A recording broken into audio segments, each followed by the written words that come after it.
Hello again, and thank you for joining me for Chapter 2 in The Secret Garden. Before I start, I thought I would ask, do you ever look ahead in books that you read? I tend not to, because I like to be surprised at what happens, but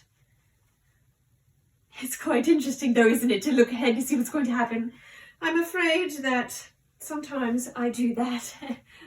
But I try not to as much as possible so it doesn't spoil what's going to happen in the book. So, if you have a copy and you want to read along, feel free to read along, but you must not look ahead. It's not allowed. You have to read along with me. No, I'm just kidding. If you want to look ahead, you may. I promise not to lambast you. Very much. But today we will be reading through Chapter 2. If I can find Chapter 2. There we are. As I said before, it's entitled Mistress Mary, Quite Contrary. And you shall soon see why it is called that within about a page.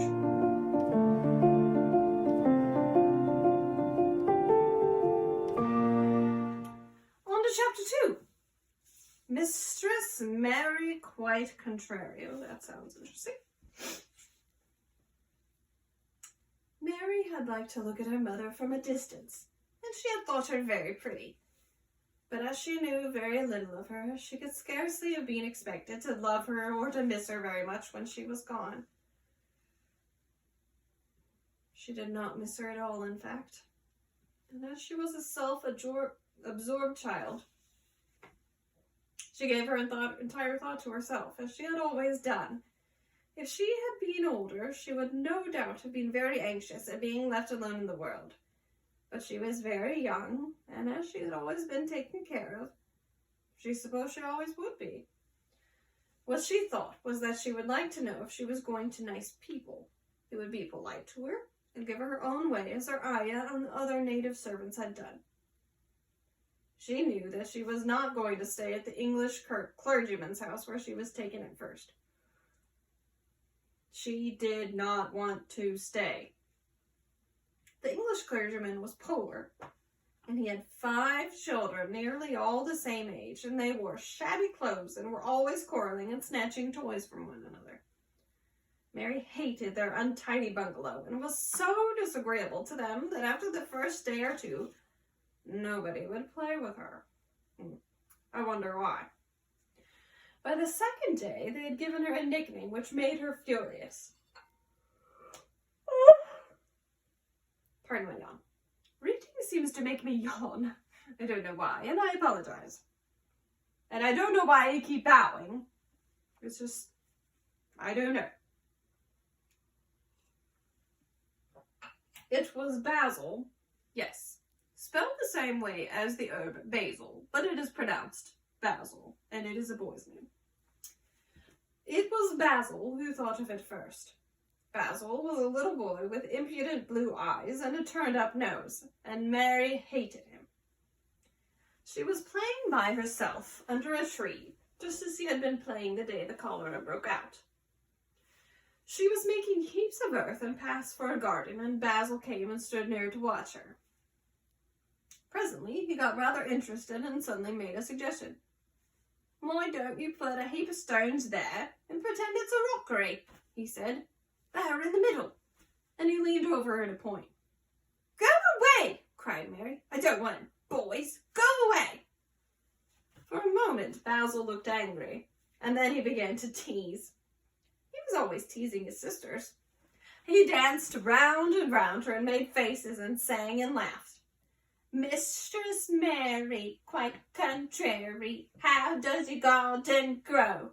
With silver bells and cockle shells and marigolds all in a row." He sang it until the other children heard and laughed, too.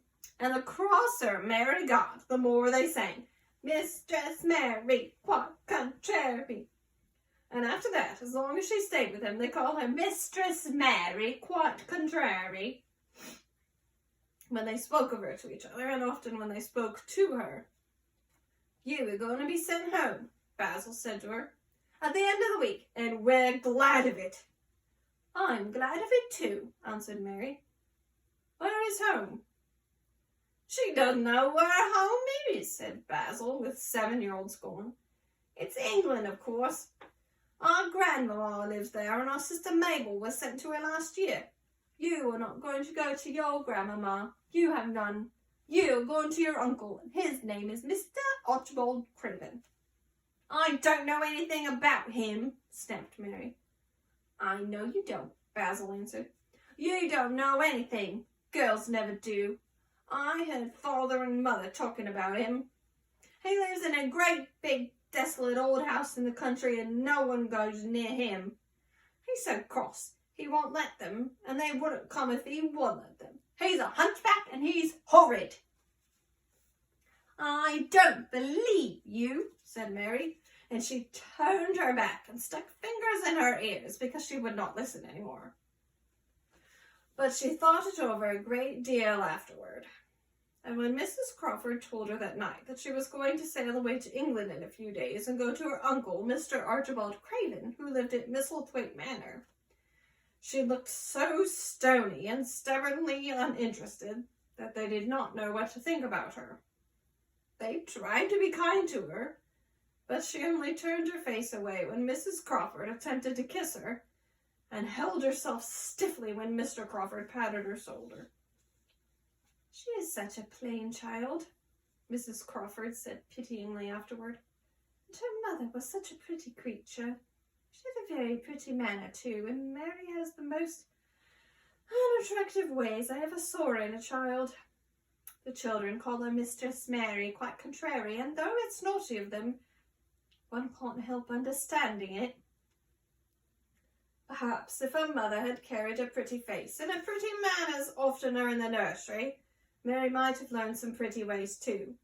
It is very sad, now the poor beautiful thing is gone, to remember that many people never even knew she had a child at all. I believe she scarcely ever looked at her, sighed Mrs. Crawford. When Arya was dead, there was no one to give a thought to the little thing. Think of the servants running away and leaving her all alone in that deserted bungalow. Colonel McGrew said he nearly jumped out of his skin when he opened the door and found her standing by herself in the middle of the room. Mary made the long voyage to England under the care of an officer's wife, who was taking her children to leave them in a boarding school.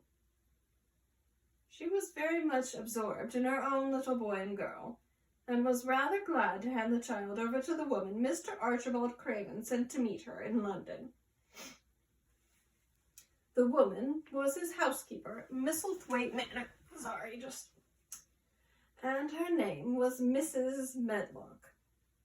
She was a stout woman with very red cheeks and sharp black eyes.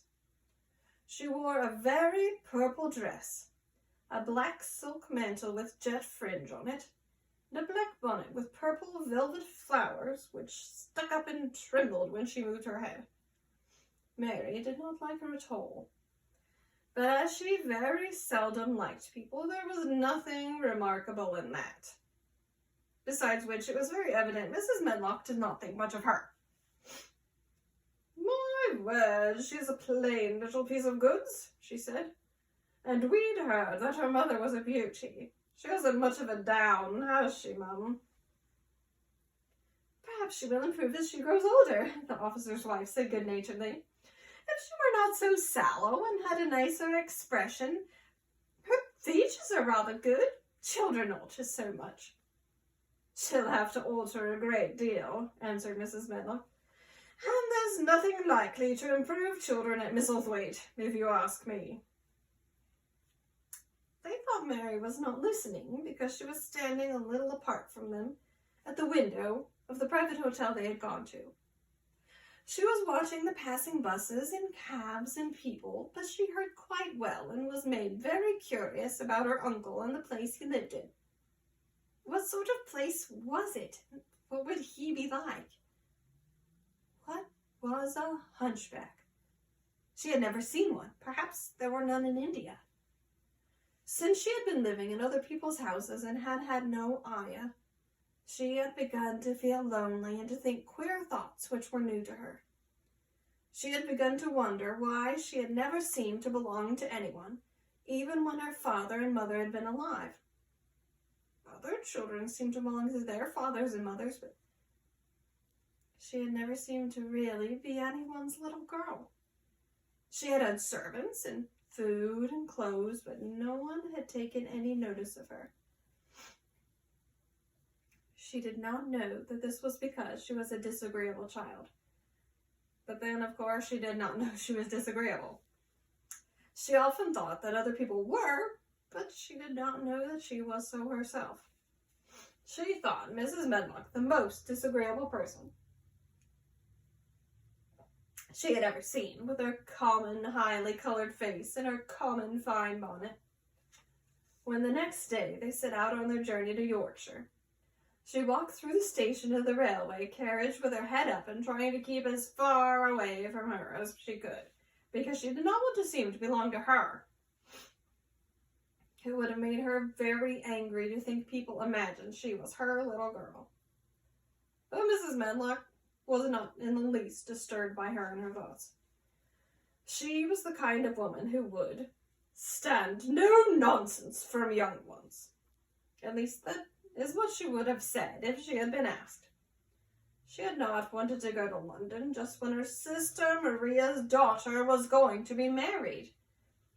But she had a comfortable, well-paid place as housekeeper at Misselthwaite Manor, and the only way in which she could keep it was to do at once what Mr. Archibald Craven told her to do. She never dared even to ask a question. Captain Lennox and his wife died of the cholera, Mr. Craven had said in his short, cold way. Captain Lennox was my wife's brother, and I am the daughter's guardian. The child is to be brought here.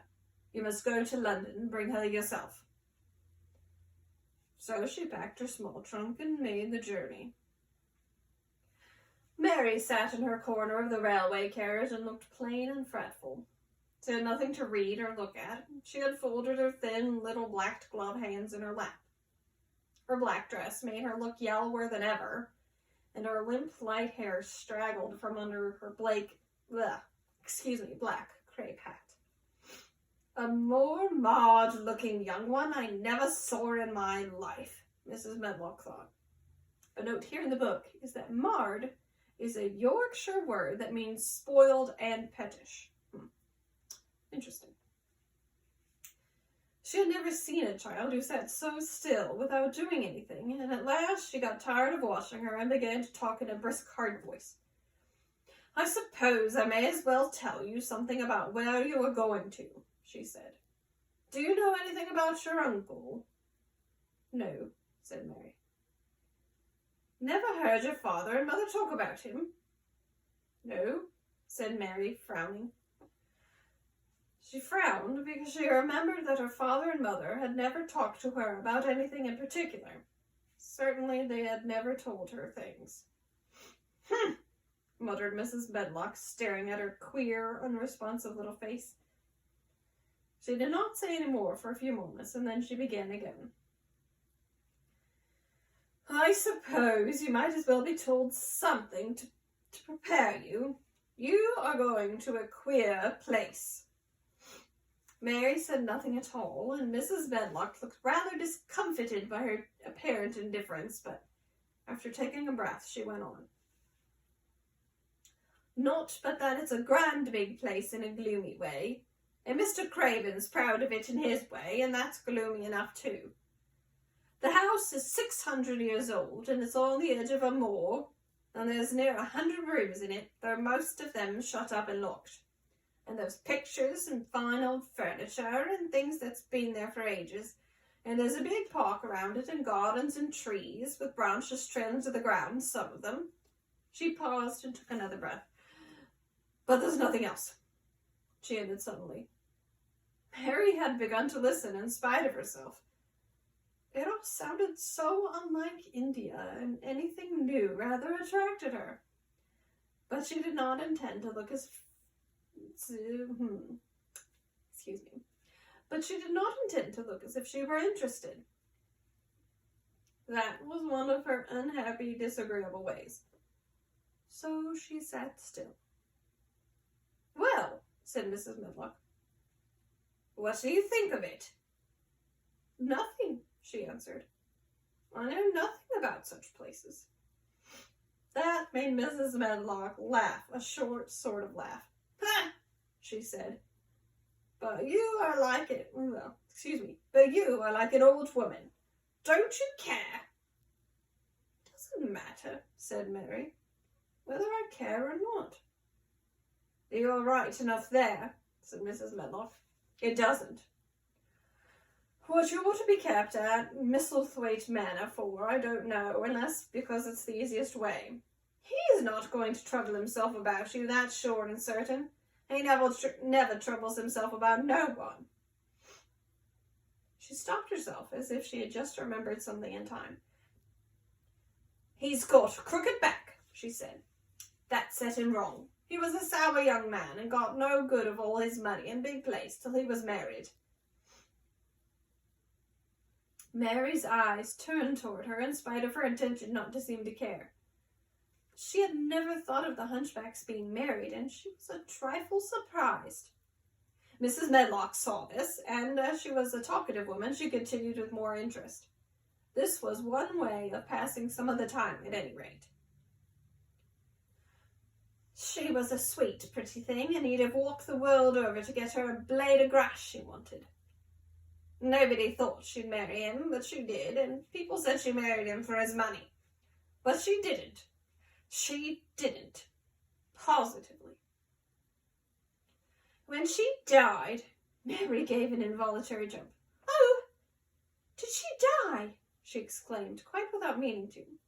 She had just remembered a French fairy story she had once read called, and the book includes a French title, and I'm not going to attempt to butcher it. If you really want to know what it is, you can look up the book.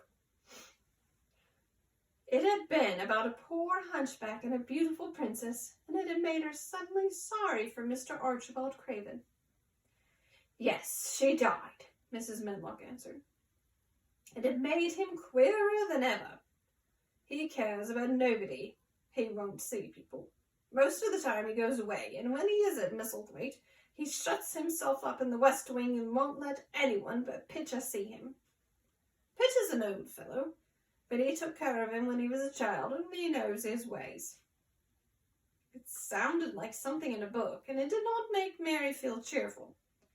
A house with 100 rooms, nearly all shut up and with their doors locked. A house on the edge of a moor, whatsoever a moor was. Sounded dreary, awfully dreary. Sounds kind of dreary to me. A man with a crooked back who shut himself up also. She stared out of the window with her lips pinched together, and it seemed quite natural that the rain should have begun to pour down in grey slanting lines and splash and stream down the window panes. If the pretty wife had been alive, she might have made things cheerful by being something like her own mother, and by running in and out and going to parties as she had done in frocks full of lace. She was not there anymore. You needn't expect to see him, because 10 to 1 you won't, said Mrs. Medlock. And you mustn't expect that there will be people to talk to you. You'll have to play about and look after yourself. You will be told what rooms you can go into and what rooms you're to keep out of. There's gardens enough. But when you're in the house, don't go wandering and poking about. Mr. Craven won't have it. I shall not want to go poking about, said sour little Mary. And just as suddenly as she had begun to be rather sorry for Mr. Archibald Craven, she began to cease to be sorry and to think he was unpleasant enough to deserve all that had happened to him. And she turned her face toward the streaming panes of the window of the railway carriage, and gazed out at the grey rainstorm, which looked as if it would go on forever and ever. She watched it so long and steadily that the greyness grew heavier and heavier before her eyes, and she fell asleep. Well, that was certainly an interesting chapter, wasn't it? Now, in chapter 3, we shall see her finally arriving in Misselthwaite Manor and see what kind of reception she receives there and what she finds at the house. So, be ready for the next chapter. Feel free to brew up a tea. And we'll see what happens to good old little Mary, shall we? See you then.